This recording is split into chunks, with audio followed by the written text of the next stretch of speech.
Today is Wednesday, the 19th of March, 2025. Oh, there's a spider's web. I'm not sure if you can see it, but I just about walked into it. And here's our dragon fruit, and you can see that flower did open last night. Very happy, this plant, and we're very happy to have this plant in our yard. With a cute little bud there doing its thing. This fruit is ready to come off, so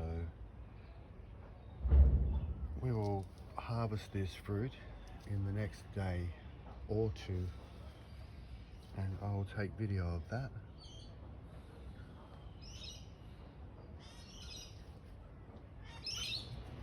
Our beautiful dragon fruit plant.